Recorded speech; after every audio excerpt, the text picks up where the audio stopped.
Good afternoon, dear colleagues. My name is Nick Yurlov. I'm currently engaged with the European Bank for Reconstruction and Development as a project manager, consultant on the Ukraine Reforms Architecture project, but here I'm acting in my private capacity as a member of the International Law Committee of the Ukrainian Bar Association. Together with my colleagues, Olga Kuchmienko, we are very pleased to welcome to International Law Committee's event dedicated to the cyber attacks on healthcare infrastructure. We have two very distinguished speakers today with us. This is Dr. Andrei Kozik, who is the International Committee for Red Cross Regional Legal Coordinator for Eastern Europe and Central Asia. He's also holds a PhD degree and he's an associate professor. And you may also know him as the co-author of both Tallinn manuals. And we also have his colleague, Irina Carlson, who's a lawyer and a founder of Law and Confidence Sweden AB from Stockholm. Together with Andrei and Irina, we'll be discussing how international law and European law regulates the field of international of IT security in regards of healthcare infrastructure and healthcare sector. So if you can hear us, if you can see us right now, you are most welcome to send us questions if you have them to the speakers via any convenient means. So either it's in the comments section of the live stream or in direct messages to me. You can find me on Facebook. And without any further delay, I will now pass the word to Andrei. But I will actually have a very, very brief intro about the setting that we have. So COVID-19 has caused a very big disruption. I'm not that doesn't take a captain obvious to see that. But one thing that is often overlooked in the general hype of different events is that this situation has been used by hackers and cyber criminals who have been launching waves after waves of attacks on various hospitals, research organizations, and other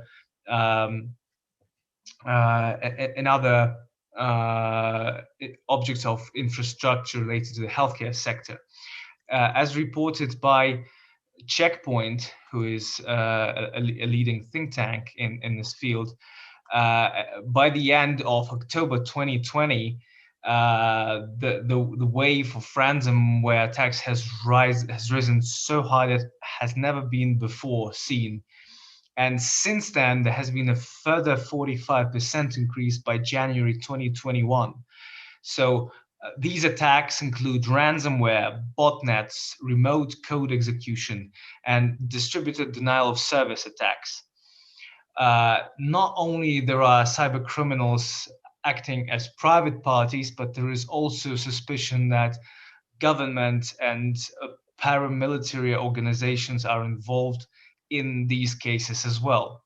This is why there has been a major reaction to this, and both the International Committee of the Red Cross and a plethora of other international leaders and lawyers have signed the statement issued by the Oxford, called Oxford Statement on the International Law Protections Against Cyber Operations Targeting the Healthcare Sector, which condemned these cyber attacks and explained why they are a blatant violation of international law.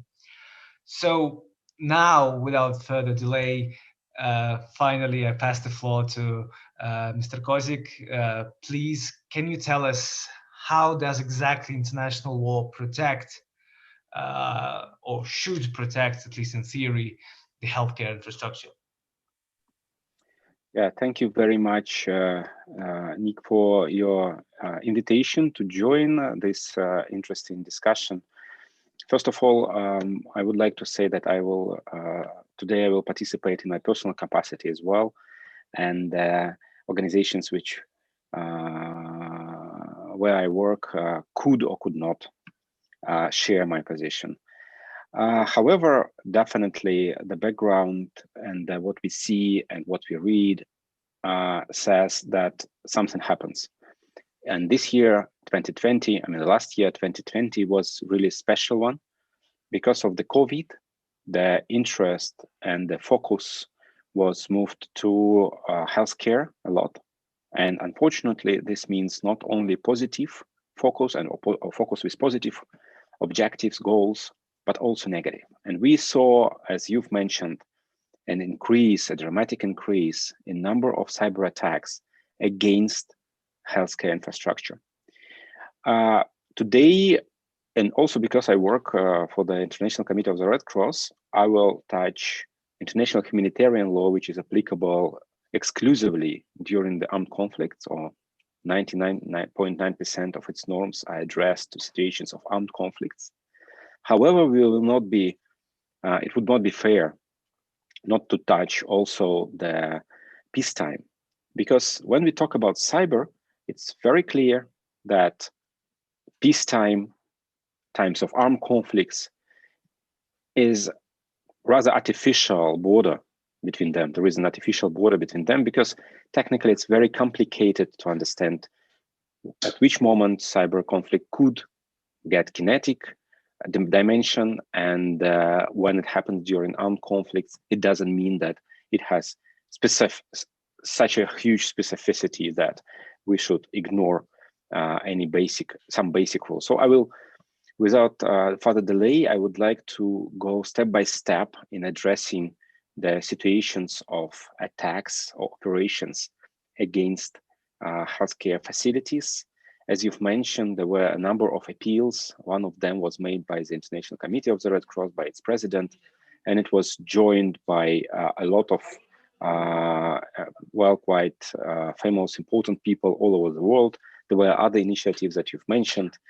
Why actually why we need all this, why we need any new rules, or whether we need new regulations or new interpretations of the rules that we had, why the current state of law is not enough, probably the problem is in enforcement. So let's try to go further on this. First of all, that I would like to mention is quite a basic thing, is the question why. Why people, some individuals probably, attack healthcare facilities? I mean, why they do this? Because for many people, I mean, even if you would like to make an evil thing, why not to attack banking system, right? I mean, evil means money.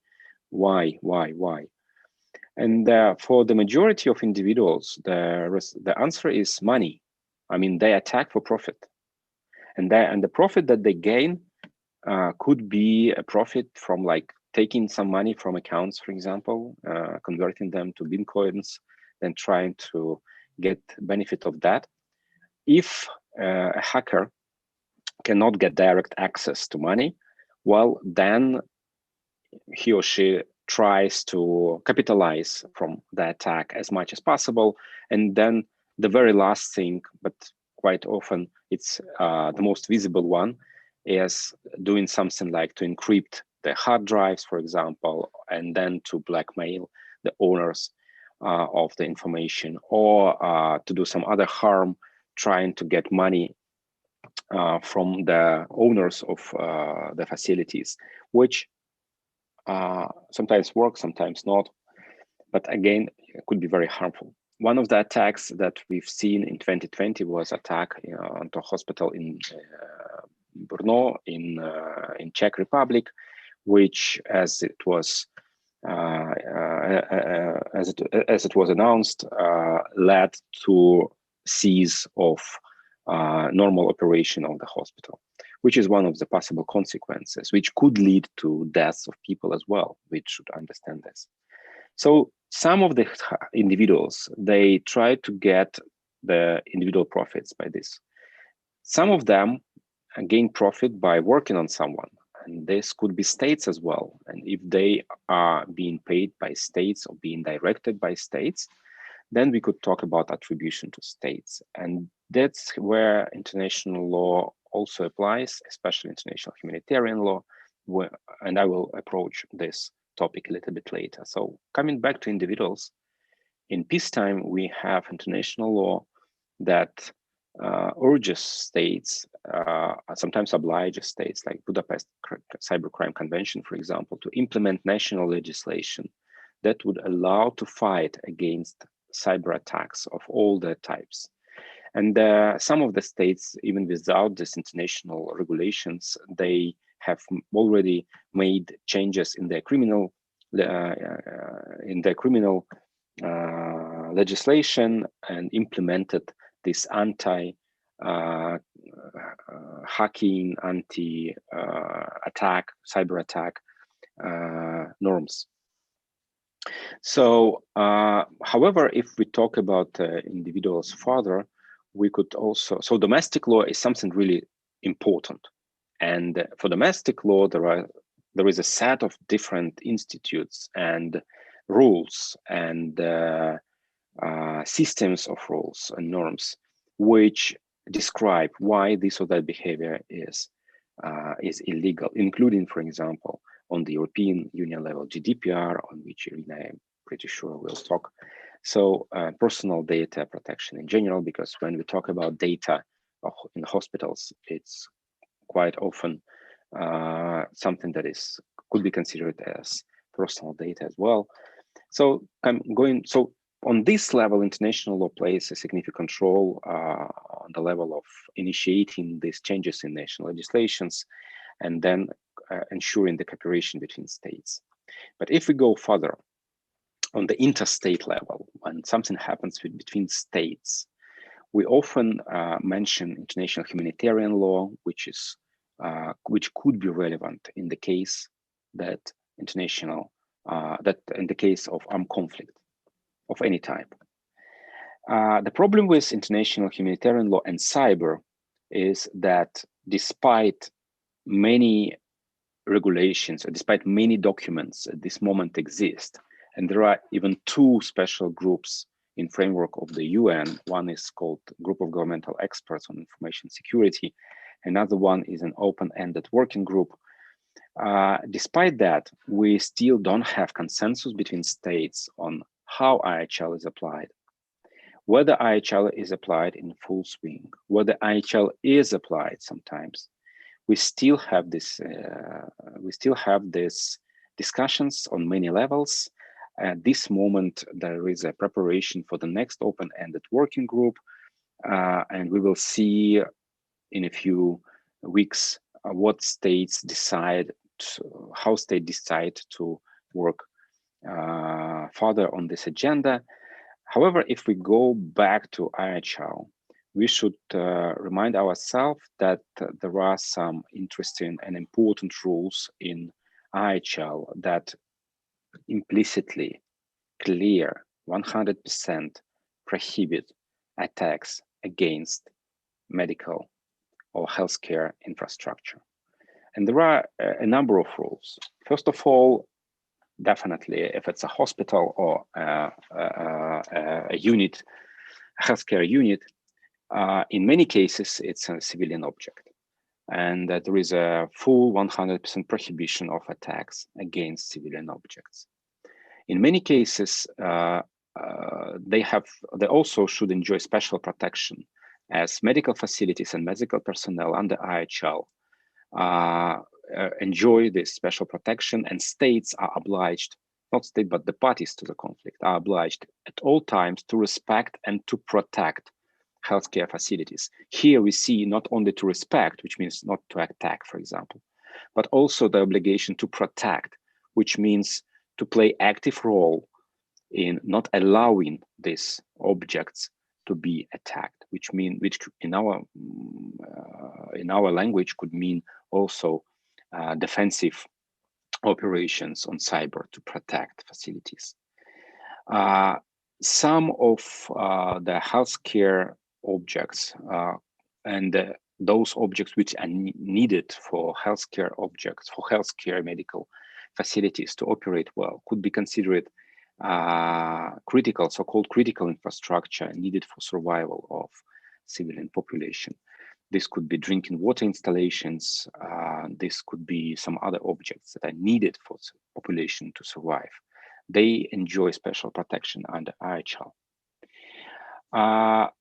Well, there is a more or less consensus on this between states in general terms, even when we talk about cyber. But when we come back to IHL, it's also worth to mention that IHL design, at least additional protocol 1, design many rules that states should oblige or connect these rules with a notion of attack.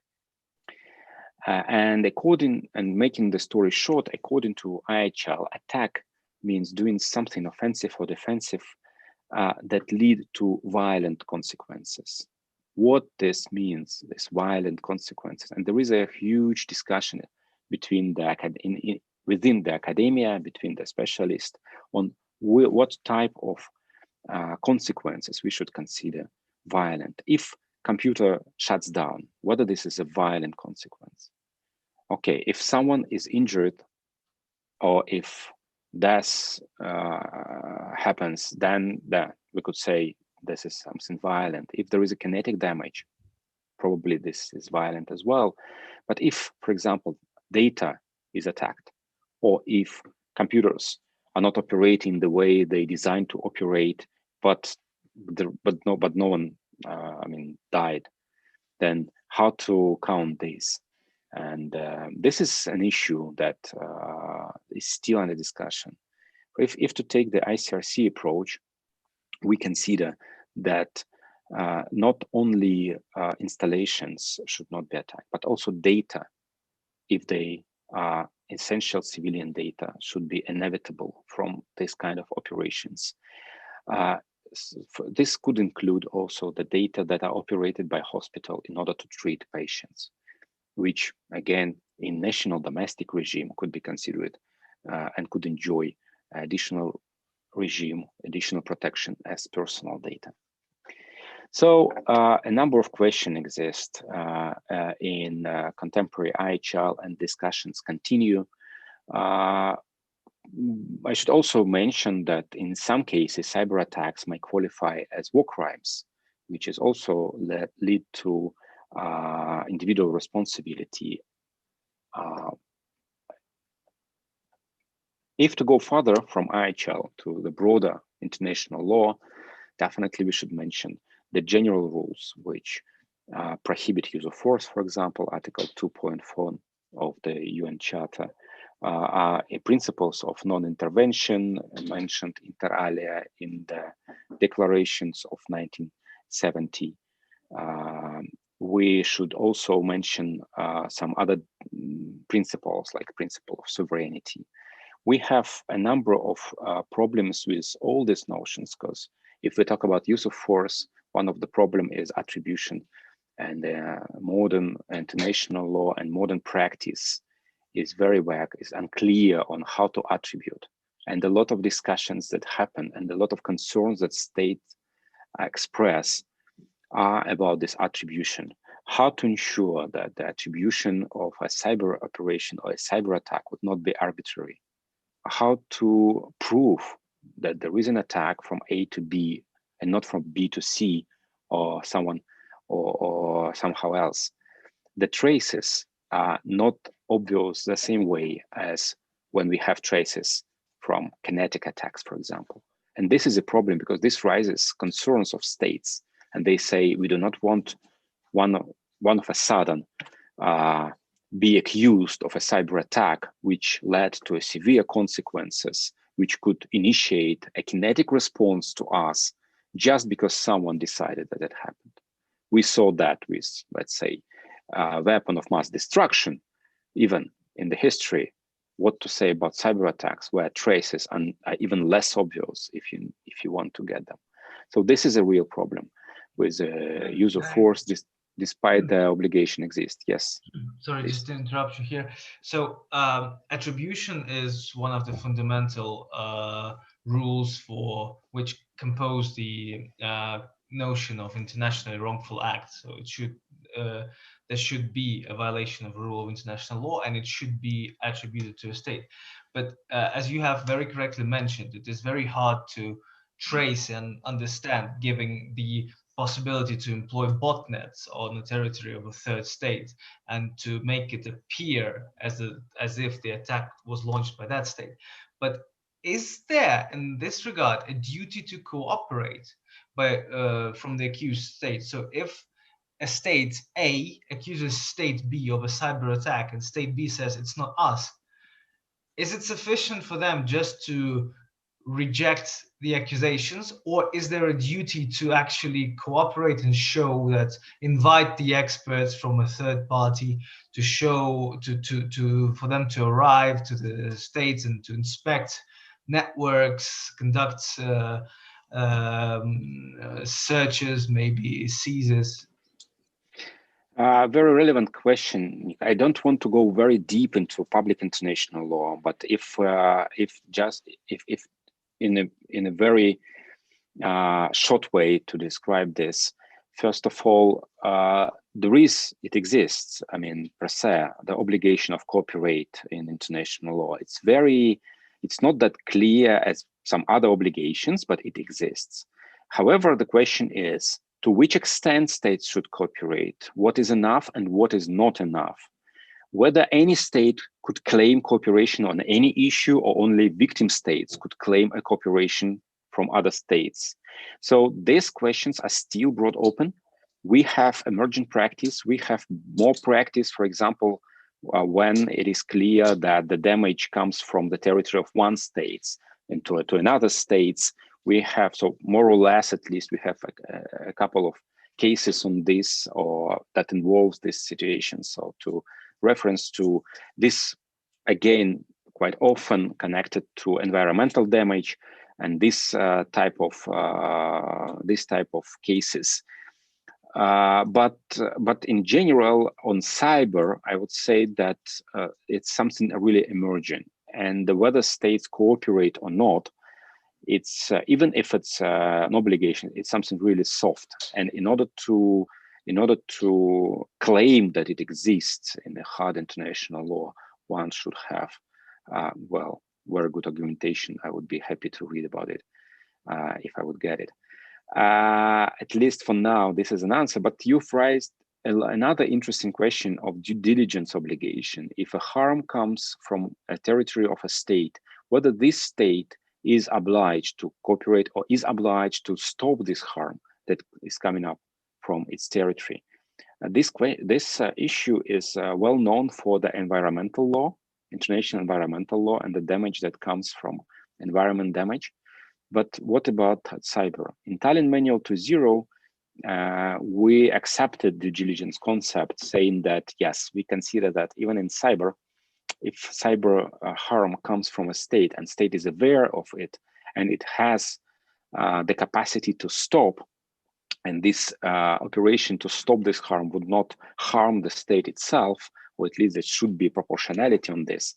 In these cases, the state has an obligation to behave due diligence and to stop the harm that comes from the territory of a state. First of all, I have to admit that not all the scholars and not all the states accept this concept, and many of them reject the concept of due diligence in cyber. However, some of them, they do accept that if any harm actually comes, but in our case, it's cyber harm, it comes from a territory of state, there is obligation due diligence. Again, I would like to stress that we are not talking about the obligation. We are not talking about the responsibility for the act itself. We are talking about the responsibility not to behave due diligence, which means not to stop the harm.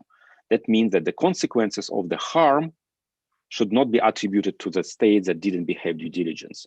Due diligence is a separate obligations that we explore and that should be taken into account when we talk about the harm coming from a territory of a state. So going further, use of force is one of the issue that is important. And again, attribution is very important element here. And when we talk about the use of force, we should also think indirectly at least about the attack that amounts to the level, if to take the standards of the ICJ, to the level of armed attack. Whether a cyber attack could be an armed attack, this is even more open question at the moment. And a lot of discussions on this. I'm not going to go deeper here because we would spend all the time.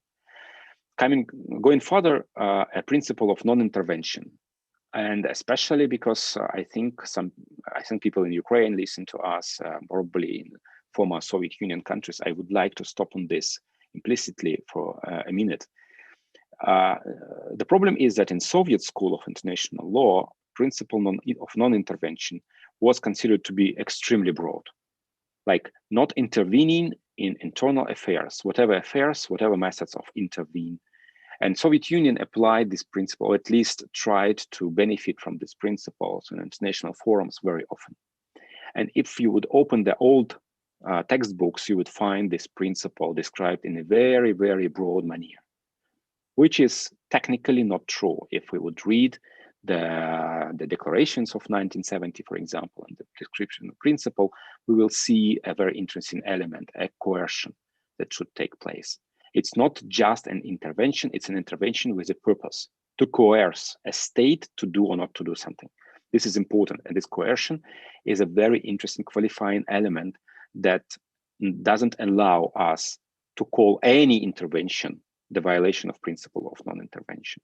So the cyber attack, in our case, should be of the case that it coerces the state to do or not to do something, which is, again, a subjective element.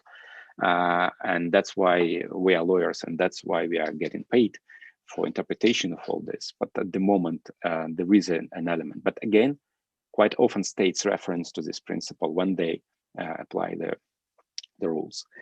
Last but not least, the sovereignty. It's an even more broader concept. And when we talk about cyber, we get a really terra incognita here.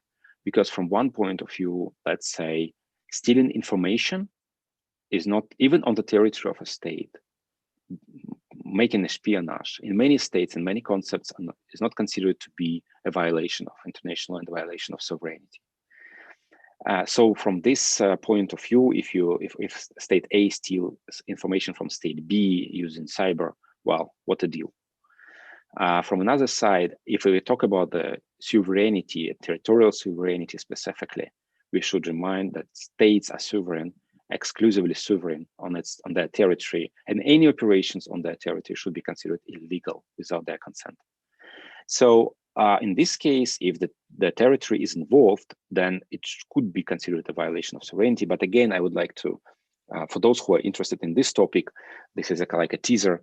I would like to ask them to Google, to read the scholars, and to find the mass of opinions on the application of principle of sovereignty to cyber. Very interesting things. And finalizing my initial speech, it takes really too much time, I guess. I would like to reference to international human rights law. A very important field of law, as you know, in the International Covenant on Economic, Social, and Cultural Rights, we have relevant obligations, right to health, for example, Article 12. We have ICCPR and Article 6, right to life. And these are still obligations to respect. And when we talk about the attacks or operations against hospitals, we should remind ourselves that this could lead, this is not just hacking something, this could lead to death of people. If someone using cyber operation stops, for example, air ventilation in the hospital, this could lead to severe consequences, including death of people. While talking about human rights and cyber, again, to mention the problem of effective control over or jurisdiction over the victims. Again, the ICCPR asks for the jurisdiction which is considered widely, but not all the states, again, that it's enough to have power or effective control. And now, if you follow the discussion on the jurisdictions and the ICCPR, you would even find interesting decisions that probably this should go even further and should be considered as an obligation to respect others' right rights of other individuals being on other territories if you influence their rights and the way they enjoy their rights. So, and to finalize my initial presentation, I should mention initiatives that come out.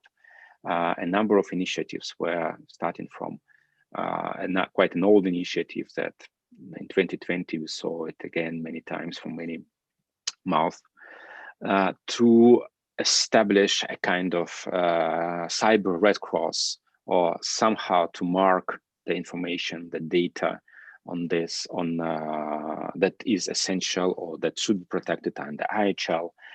We've seen these appeals that you have mentioned, and the important appeal from the ICRC, I guess, appeal to states to sit and to negotiate about the rules, to sit and to negotiate on what is possible, what is not possible, what is legal and what is not legal, at least in conjunction with healthcare facilities, at least during armed conflicts, which is important. Just to mention two papers important on this topic. One is our ICRC institutional position published in December 2019, which is available on the ICRC website, where in many languages, where you could find the position of the ICRC towards cyber operations and cyber attacks during the armed conflicts, which includes a very interesting concept of protection of essential civilian data. We consider that essential civilian data should also enjoy protection from the operations and from the attack. Another interesting document, also dated to 2019, is called The Potential Human Cost of Cyber Operations, which references to the possible consequences of cyber operations against medical facilities. Very interesting one. It's a sum up of opinions of states and scholars on this. What else in my agenda?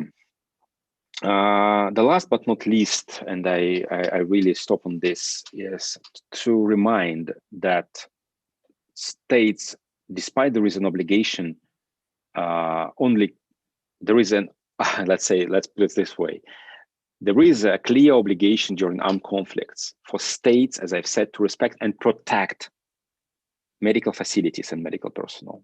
There is no such clear obligations to do the same during the peacetime. But we consider that this is a case when this should be done during the peacetime. If you would look at the studies, at the surveys that were made many times in 2019, you will see that hospitals are not ready to protect themselves from cyber attacks. From the point of view of cybersecurity, they cannot invest enough money to be enough cyber secured. And this is a problem because they never were focused on this. They never were focused on investing in their cybersecurity. They invest in something else more important. So that's where I think states could lead and should lead, and should support the healthcare facilities situated on their territories to ensure that they have better cyber protection during the peacetime, which would allow them, in the case of armed conflict, to ensure the fulfillment of their obligations under Geneva Conventions and additional protocols. So this is a kind of introduction, but a very broad one. I wanted to mention our international law and to look from its perspective, but I will be happy to respond to questions if there will be any. Thank you very much. Thank you very much, Andrei. I'm looking through the through the live session, but so far our audience has been so much enchanted by your description of the international rules applicable to cyber operations that we have no questions at this moment yet, but I'm sure that they will follow subsequently, and I think we'll be able to answer them in the comment section. I will just very briefly comment before we pass on to this next section. So what you've mentioned is that there is a great deal of work to be done by international scholars and diplomats, because we need to coordinate the response of the global community, which is clearly lagging. As you've mentioned, there is no clearly defined rules which yet regulates all the intricacies of this very, very nuanced field. And this is why, if there are any students listening to us right now, this is why we would like to call upon you to, when considering your career choices, this is an excellent opportunity for you to define the future in which we will live, contribute, study international law, in particular international humanitarian and human rights law, and join the global response to the threat, whether it is voiced by private criminal groups or by offensive operations of certain states or paramilitary groups. The outcome is equally dangerous to all of us. So, as we see, there's a lot to be done. And thank you very much, Andrea, once again for describing the status of affairs currently, which we see needs a lot of improvement to be done. Thanks, and now we'll pass to another very interesting topic about the protection which is already in place, and whereas the states are lagging behind, the European Union has already adopted several very progressive, or maybe not, Irina will tell us right now, directives relevant to this field. So once again, let me introduce you to Irina Karlsson. She's a lawyer located in Stockholm, Sweden, and she's the founder of Law and Confidence Sweden AB. She will talk about information security to protect society and its prosperity, and she will talk about processing of special categories of personal data as per GDPR, which you, I'm sure, know as General Data Protection Regulation, Article 9, and finally about the apps which support the fight against COVID-19 pandemic in relation to data protection. Thank you once again, and floor over to Irina. Thank you. Wait.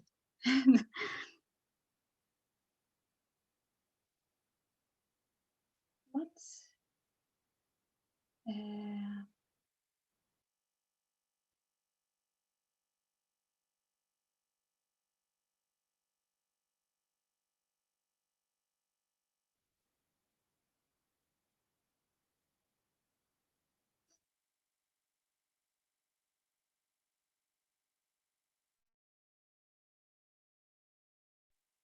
yes?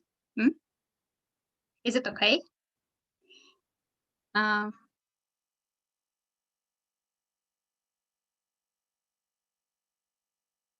Yes. My name is Irina Karlsson. I have a law firm in Sweden, Law and Confidence. And I work in this question which I want to talk about today. And I want to say my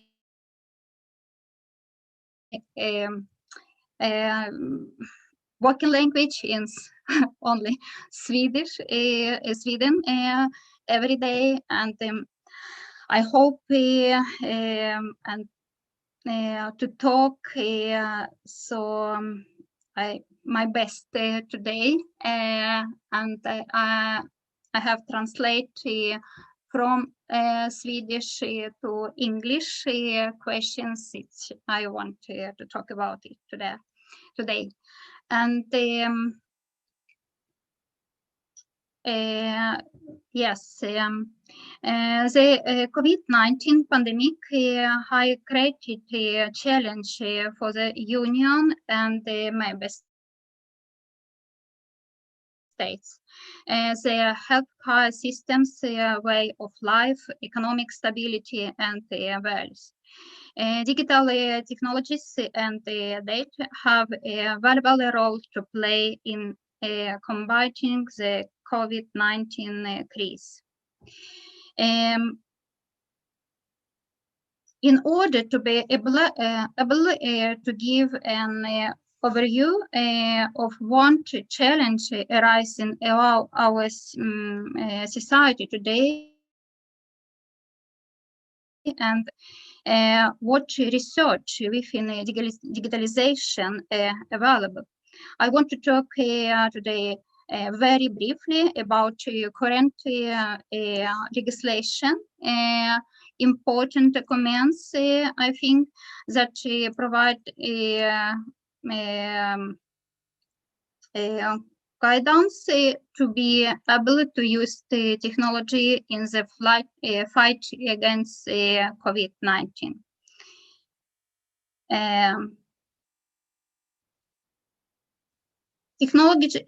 Technological development and digitalization are fast. If the technology is not used incorrectly, it can be a risk that can be exploited. An attack in tune can have a major consequence for both companies, individuals, and society at large. The cyber security strategy for the European Union was adopted in 2013. At the same time, the network and information security, it's called NIS Directive, was initiated as part of the effort to ensure a higher common level of NIS across the Union. The purpose directive requires all member states to ensure that they have a minimum level of national capability as well as some same capability for international cooperation. The NIS directive sets requirements for network and information system security. The rules cover providers of socially important services and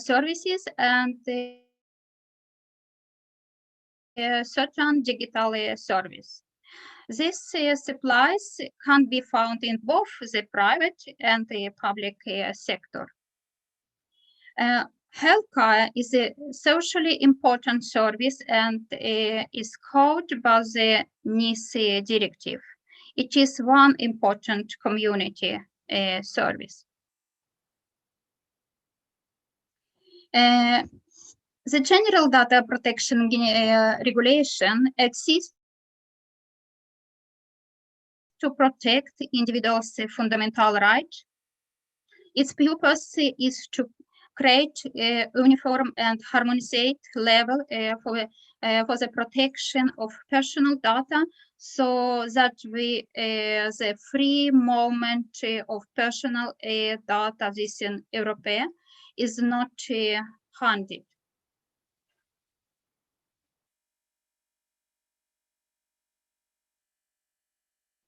What is about Swedish legislation that consists shows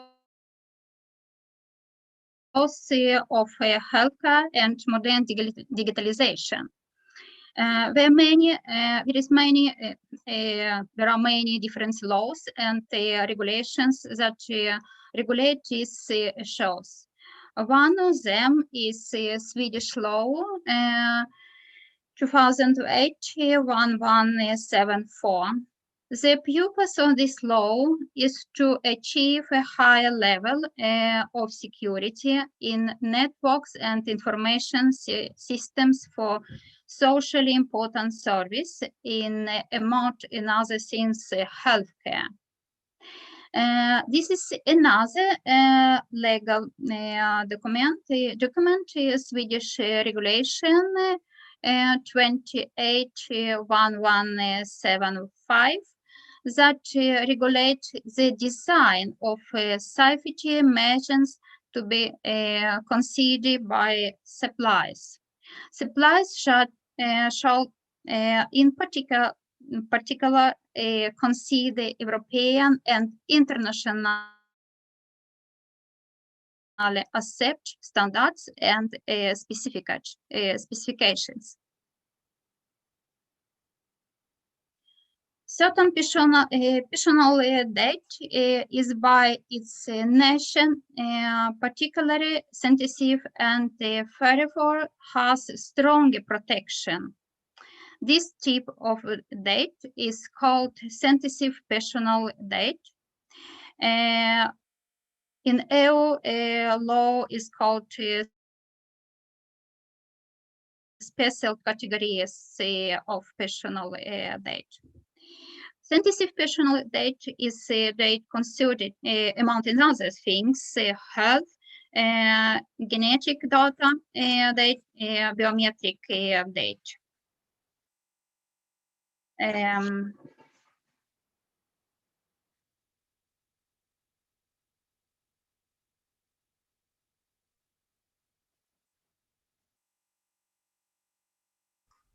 Processing in sensitive data is as a rule prohibition, but there are certain exceptions in the which we see General Data Protection Regulation, Article 9.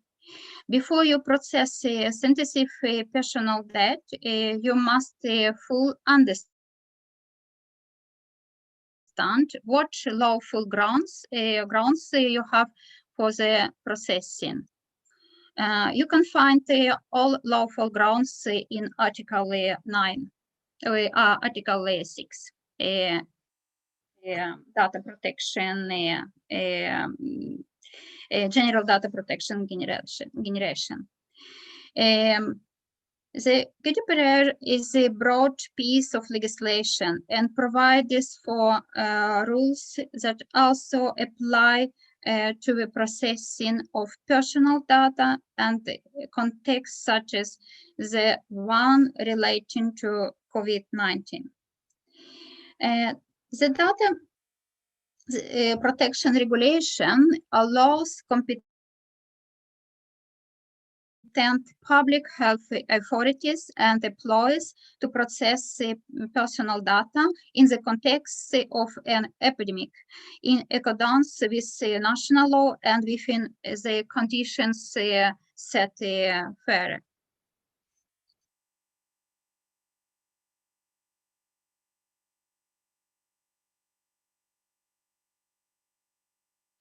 I have said at the beginning that digital technologies and data have a valuable role to play in combating the COVID-19 crisis. Mobile applications typically installed on smartphones apps can support public health authorities at national and EU level in monitoring and containing the COVID-19 pandemic. 1 April last year, the Commission adopted a recommendation towards a common union toolbox for the use of technology and data to combat and exit from the COVID-19 crisis, and in particular concerning mobile application and the use of mobile data. Given the higher degree of interactiveness of such an approach, the Commission recommends the use of voluntary apps. How to avoid the transmission to another and when to seek health care. Functionality is a tool public health authorities to guide on testing for COVID-19, to provide information on self-isolation, etc. It can also play an important role in managing containment missions during de-escalate scenarios. Both functionalities might also be a relevant search of data for public health authorities. Who should provide information to the individuals who download the app about what is going to happen with their personal data, what their right to will be, who will be responsible in the case of a data breach, etc. The Commission adapt that the national health authorities are the controllers. Definition about control is this article 4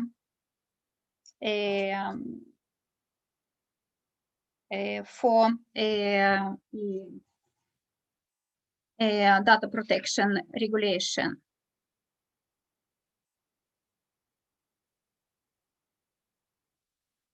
The Commission recommends that the data should be stored on the terminal device of the individual in an encrypted form used state-of-the-art cryptographic techniques.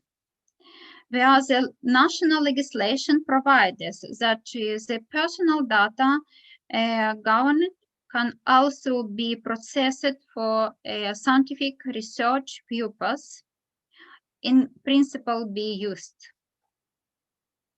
The guidance is not legally binding, but the present guidance addresses only voluntary apps supporting the fight against the COVID-19 pandemic. Apps downloaded, installed, and used on a voluntary basis by individuals. The present guidance addresses in order to assure a current approach across the EU. Yes, if you would like to know more about what applies for certain groups and rules or in different situations, you can find more information on the guidance. Yes, it was all. Thank you.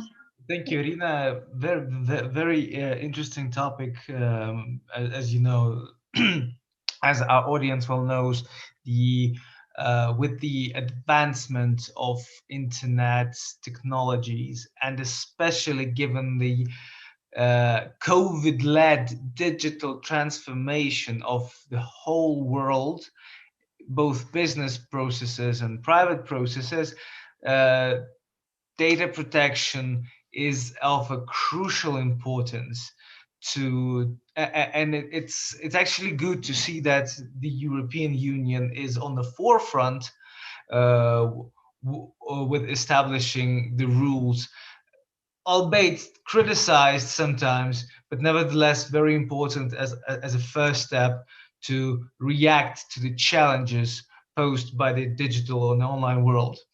So thank you very much. And we have two questions actually.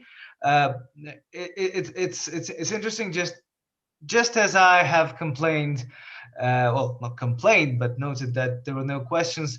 Two persons simultaneously asked the same question to Andrei. So it's interesting that in my announcement of this event, I referred to JESSUP, which is International Law Students Competition, because in 2016 there was a case exactly about cyber attacks, and there was a lot of questions. So, so I'm just currently trying to open the question. The question is from Dr. Evgen Boyarsky, and it's almost the same repeated, who was with me winning Jessup Ukraine in 2016 as a team coach. And it's funny that this year's Jessup Ukraine winner, Eric Kucherenko, asked the very same question. So what is the standard of proof to prove that a state was engaged in a cyber attack?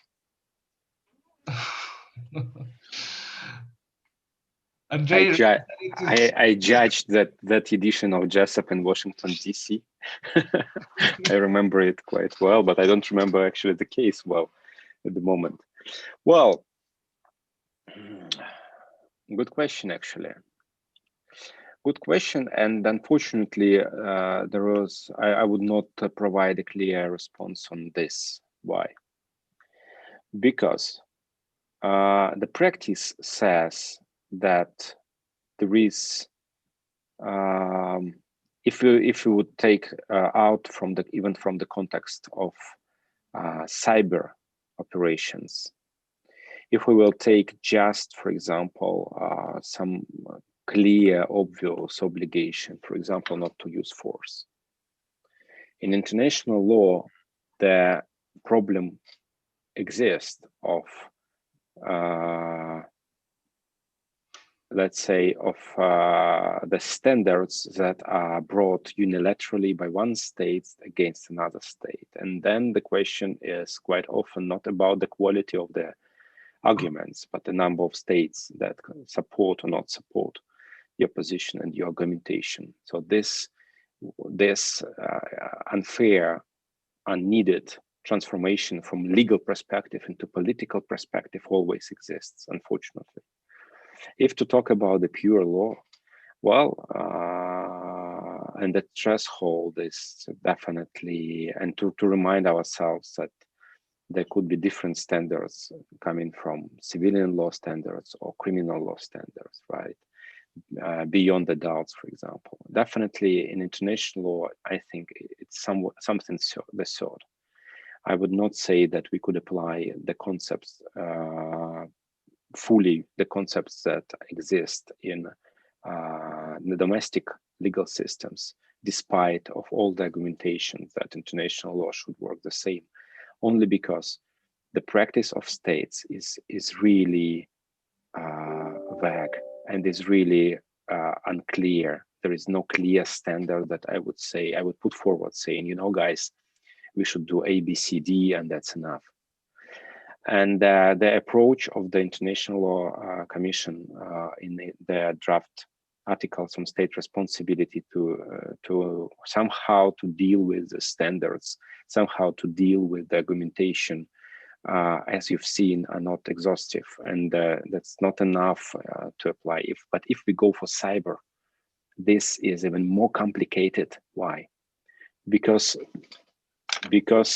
the borderline between acceptable from the point of view, acceptable by states, cyber operation that, well, happens daily, thousands of them happens daily against banking system, against facilities, by young hackers, by experienced hackers, by hacker groups. It's really complicated having all that daily to establish and stand a standard, because states respond to these attacks quite often by their own attacks, because the nature of cyber is the one that a cyber attack that is offensive get response, which could be considered defensive, but this defense is quite often an offense and a counter attack as well. So in order to stop attacking one server, you need to get into that server and to stop the attack. So these practical modalities of application or of working with cyber makes the practice of states unclear, stops states to indicate each and every time when they face the cyber operations against their facilities that this is a violation, which technically leads to the acceptance of proper behavior without the protest, without the formal protest. And this makes the understanding of where the rule exists, of how to interpret it in conjunction with cyber operations, makes it very complicated. So there's an unclear response to a very clear and fair answer. But unfortunately, the problem is still there. With IHL, we would say where the rules are formulated in a more absolute way, let's say, like never ever civilian objects could be an object of attack. But even there, you see that the notion of attack itself needs to be elaborated better to understand what is an attack. So, I mean, the problem still exists there. But with attribution, this is the very last element that I would like to mention. There is a huge problem of factology, of getting the factology and putting it on the table. When we deal with the case, we have to deal with assumptions, or we have to deal with information given. Like one report was made by this NGO that says this, another report was made by them, and we take this as granted, that we should take, we should believe, we should apply. But in the real life, it works even worse. You cannot rely on this kind of things quite often. It's not enough. You need to put at least a fact on the table. And the fact that is only available is on the side of the victim. Okay, we've got this damage, but that's not enough. You need an act. You need to demonstrate an act and the nexus. So if to talk, yeah, yes, yes. So that's yes. So whether but anyway, whether you take a very low standard or whether you take the high standards, to some extent, the nexus should be proven. And the problem is that in cyber, the very notion of attack, which again then should come from the agent of a state, if we are talking about the attribution to a state, this all makes the attribution a very complicated problem. And the solution, there could be two solutions. The one that some of the states try to apply now to implement very low standards, saying, okay, we have some evidences that the IPs were from country A, that's enough. So the attacker's IPs, international protocol addresses, were from state A, that's great. And we see this, but that's not enough because it's clear that they could be faked. Or we know some people that published on their website that they participated in something. That's also quite a low standard. And they say, but because we don't have and we cannot provide others in the cyber era, that should be enough. But this leads to many states to oppose to this position and to block development of international law on this, to block the discussion about the attribution per se, because they say you abuse the right to attribute, the right to interpret by implementing very low standards, and we are not going to discuss this further. And this is a problem for IHL as well, because some of the states, they block discussion about the IHL, despite IHL is not about the attribution at all. Because IHL, they say, anyway, somehow the application of IHL, the beginning of application of IHL somehow is linked, is connected to attribution, which is partially true, partially not. And that's why we don't want to go deep into this. And these law standards lead to political consequences, a consequence that states do not discuss the issue in complex, do not discuss the issue with the intent to develop international law. So this is a problem. The high standard is also a problem. Like, okay, unless you get someone with video camera who made the recording of the attack and other blah, blah, blah, I don't know what, you are not fair to say, you're not there to say that there was an attack coming from our territory. And unfortunately, there is no balance at the moment in international law that I would put forward saying, you know, guys, here it is. So sorry for this, guys. Well, actually, you have also answered the follow-up question about what types of evidence could be used. But since we know that IPs cannot be trusted because they can be spoofed, websites confirmations are not sufficient. So, but I have the thing to say. Well, and that's an important thing. Yes, attribution is a problem, especially when you would like to attribute today the attack of tomorrow. But international law per se doesn't have a statutory limitation. Whatever happened 10 years ago, 50 years ago, 100 years ago, it doesn't matter. One day, someday, some guy will come up somewhere who will say, I did this and that, and I was commanded by this and by this person, and he gave me this and that instruction from the name of the state, and I have evidences that this happened this or that way. And we have a number of examples already coming from United States, let's say. People who served, who then made their statements on his previous work. So, I mean, yes, from today, looking into tomorrow, literally, that's something really complicated. But sometimes we need time. And probably this is just a period of time when states in this not trust manner, behaving each against other, testing each other's capacity to counter operate or to defense, trying to get advantages from these cyber operations, whether this is information operations, fake news, or hacking something. Well, I think the time goes by, and we will see in the future that all this would come up, and all the hidden will become visible. So ICJ and the ICC need a witness protection program. Right. We are running exactly on time. We are finishing in 45 seconds, behind 1 hour. So just briefly, thanks for very interesting sharing of insights, of your understanding of international law and European law and how it works, our dear speakers.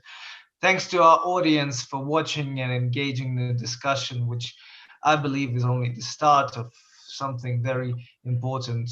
I'm not talking about this particular discussion, but in general. Well, let's just hope that one day we'll be able to find the solutions to these challenges.